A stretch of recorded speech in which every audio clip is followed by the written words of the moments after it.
Исмаил Исакович, мынакей өткөн жумада сиз азаттыкта дебатта катыштыңыз да. Мен ошол жердеги бир цитатаны келтирейин. Азаттыкта дебатта сиз жаңы конституцияны кабыл алууга азыркы баш мыйзам жол бербейт дедиңиз. Бирок Бекбосун Боорубашев сизге таш ыргытып, эмнеге убактылуу өкмөт ошол норманы жазып койгон жоксуңар деди. Ал эми ошол эле дебатта экинчи депутат Бактыбек Турузбеков мырза болсо сиздин мөөнөтүңөр бүттү, депутаттар легитимсиз деген сөзүңүзгө депутаттардын башка ыйгар мукуктары бар деп жооп берди. Алардын кандай ыйгар мукуктары бар? Каныбек өзү бир нерсеге мындай тан бериш керек экен да. Калптын казаны кайнабайт, чындык ийилейт, бирок сынбайт деген. Мына ушулардын бардыгы ошол дебатта ачыкка чыкты. Кандай? Бекбосун мырза мага көбүрөөк эле таш ыргытып аткан. Ушу убактылуу өкмөт силер күнөөсүңөр, көп нерсени жазбайсыңар, жаман конституция жаздыңар деп да. Бирок ошону менен бирге мен өмүрүмдө чын айтканда билген эмесмин. Ошо Бекбосун мырза өзү ошо конституцияны жазганын. Ал көрсө ошо конституциялык 10-жылы кеңешменин мүчөсү экен, өзү айтты аны. Мен өмүрүндө катышкан эмесмин. Талкуулаган да эмесмин. Алардын курамында да болгон эмесмин. Болгону убактылуу өкмөттүн мүчөсү, биз башка жакта жүргөнбүз да. Бирок анча-мынча Текебаев менен жолукканда биз өзүбүздүн мындай сураганда ойду айтып, мынаны кылсаңар жакшы болот эле деп гана айтып жүргөнбүз. Бирок кеңешмеде мүчө болгон Бекбосун мырза мага мени күнөөлөп атпайбы? Өзү отуруп, ал айтты, жабык отурду эле, мынанча киши болду эле, тигинде болду эле, андай болду эле деп. Анан дейт, мен кол койгон жокмун деп да айтып ийди да. Кол койбосоң анда сен 5 эсе күнөөлүсүң. Ошол жерге катышып алып, эч катышпаган адамга таш ыргыткан бул кыргызды мындай деп коет да. Осурган кыз, осурбаган кыздын бетин тырмайт деп. Ал менин бетими мындайды тырмалай баштады да. Мен эми күлүп гана кутулдум, ал жерде көбүрөөк айтпайын деп. Ошондуктан биринчиден бул өзү күнөөлүү экен. Муну өзүнөн азыр сураш керек экен. Эмне үчүн ошондой сен жасаган жоксуң деп. Эми экинчи жагынан эмнеге жазылган жок жанагы жаңы конституцияны киргизет деген. Ушу мына конституцияга өзгөртүү киргизүү үчүн бул жерге жазбайт да, жаңына кабыл алгын деп. Жаңыны кабыл алабыз деп. Жазылбайт да өлүсү да. Мына буларды жаңы дегени дагы жаңы эмес. Мунанын эң жок дегенде 40% калды. Бул өзгөртүү, бирок булар жаңыдан деп уруп атат. Жаңыдан дегенде бүт сөздөрү жаңы болуш керек, башка статья, башка сөздөр болуш керек. Такыр жок да, мына ушинтип элдин башын айлантырып, жанакыдай өздөрүнүн күнөөсүн бирөөгө мындай арттырып атканы, бул эми адамгерчиликке деле жатпайт да. Өзү ошол жерден уялыш керек болчу да, бул окумуштуу киши экен, уялып андай сөздү айткандан тартыныш керек болчу. Андан башка, мына ушуну эмнеге айтып атам мен? Мына ошентип 10-жылдагы көп нерселерди бизге күнөөлөшөт да, силер кылдыңар, силер чыгардыңар деп. Эгерде ушинтип ар ким айтканда биз ар бирине далилдеп өздөрүнүн күнөөсү экенин чыгарып беребиз. Биздин жүзүбүз ак. Мына азыркы конституция боюнча эгерде ошондой айткан болсо. Азыркы конституция болобу, 10-жылдагы жана окуялар боюнча бүт өздөрүнө чыгышат да. Ошон үчүн Советтер Союзунда бир Руденко деген генеральный прокурор болгон. Ошонун бир жакшы сөзү бар да. Тергөөнүн эң негизги аракети бул сен өзүңө өзүң чыкпагын деп. Муну ошентип мага таш ыргытып атып, Бекбосун мырза өзүнө чыгып, өзүнүн ким экендигин өзүнүн бетин ачып салды. Бул биринчи. Экинчи, жанакы Бактыбек мырзанын айтуусу боюнча мен айттым, мөөнөтүңөр мына жерде жазылып калган 5 жыл бүттү, жок десем ыйгарым укуктарыбыз бар деп. Анын ыйгарым укуктарында мен айтып отурдум да, ошо 5-биренесинде жазылган. Ушу депутаттар, мамлекеттик кызмат адамдары конституциянын жана мыйзамдын алкагына чыга албайт деп. 2-3 жолу айтсам дагы ал ыйгарым укуктары бар дейт да. То есть мен төө менен эшекти айттым. Мен эшекти төө десем, ал тушагын айтып атпайбы? Түшүнүп түшүнбөй. Анан ушундай адамдар мына конституциянын автору болуп чыгып атса, кантип ошолор менен жакшынакай сүйлөшө аласың да? То есть ал жерде эгерде депутаттын мөөнөтү бүтсө, каяктагы мөөнөт? Каяктагы ыйгарым укук жок да. Депутат жок, укук жок. Укук болсо дагы алкагынан чыгыш керек эмес болчу. Мына ушундай нерселерди эптеп элге жайып, эптеп элге сиңдирип, мына биз ушундай кылып атабыз деп айтканы бул биздин эл абдан акылдуу эл. алар баарын түбүн түшүнөт да. Жок, ошолорду бир кандай түшүнбөгөн, бир опчу эле караңгы адамдай кылып булар жанакыларды айтып отургандай күйүп кеткенинен жанакы окшогон сөздөрдү биз айтканга мажбур болдук да. Мына ошондуктан мен айтып коеюн, алардын ыйгарым укуктары токтогон жок. Эгер болгондо дагы жанакы 5-берене аларга уруксат бербейт. Демек алардын аракеттери бул конституциялык төңкөрүшкө жасаган аракеттери деп кылмыш иши козгош керек. Андан башка жолу жок. Ошондуктан булар айтыш керек болчу, ай кечирип койгула, ушундай биз жол менен кетип аттык эле десе, эгерде алар мыйзамдын жолуна түштүм дегенден кийин мына мыйзамды аткарыш керек.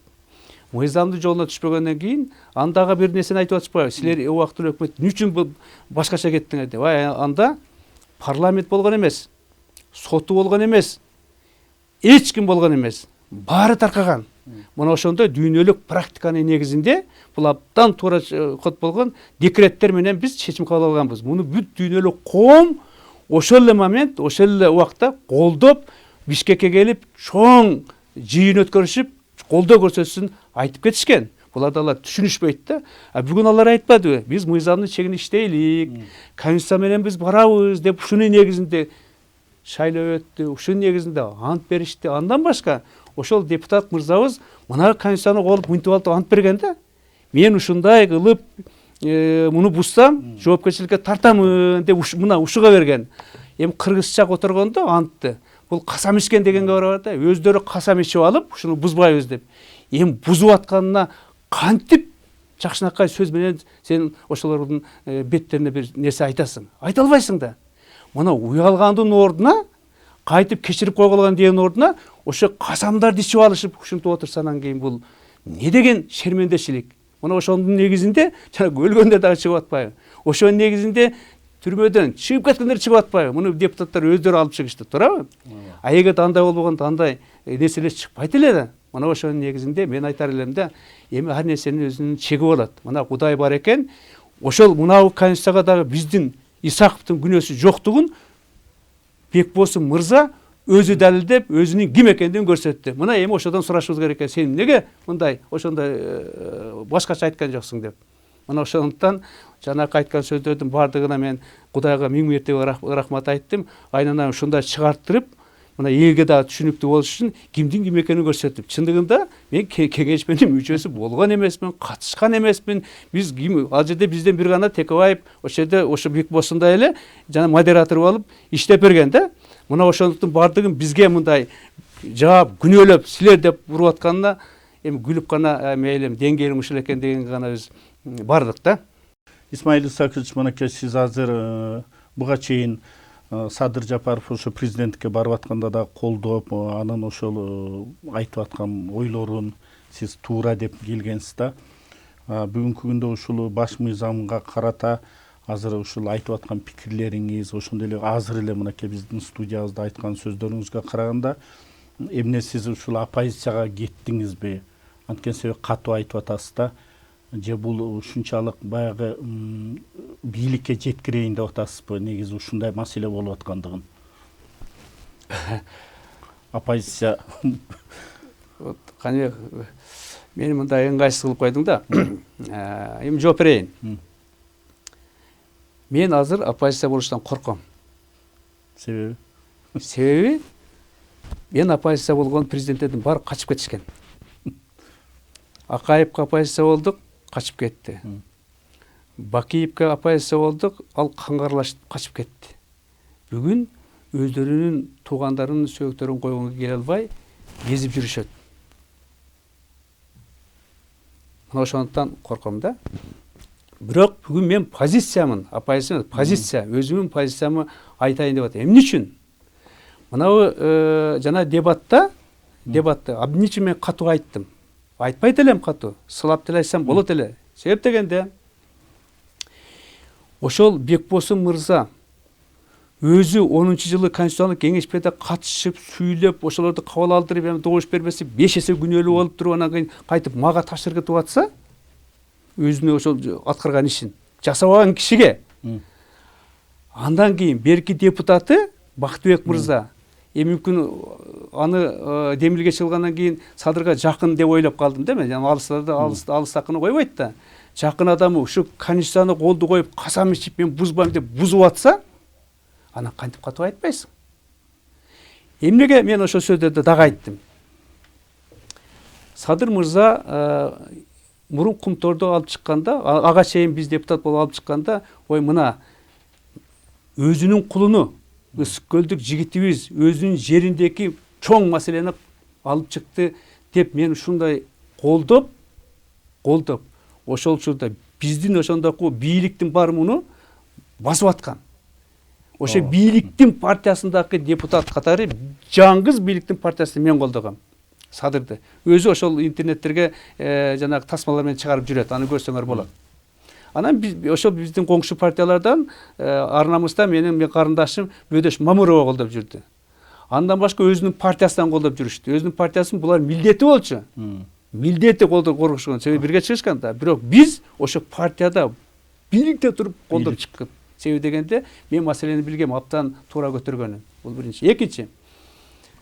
Биз бир топ депутаттар, анын башында мен, ушу президенттик бийлик башкаруу болсун деп концепция жазып чыкканды, бул мына кеше жакын алып чыкканды мен абдан кубанып колдодум деп бир күндө айтып бердим. Мына ошолордун баарын билген окшойт деп Садыр мырза мени инаугурациясына чакырды. Мен бардым.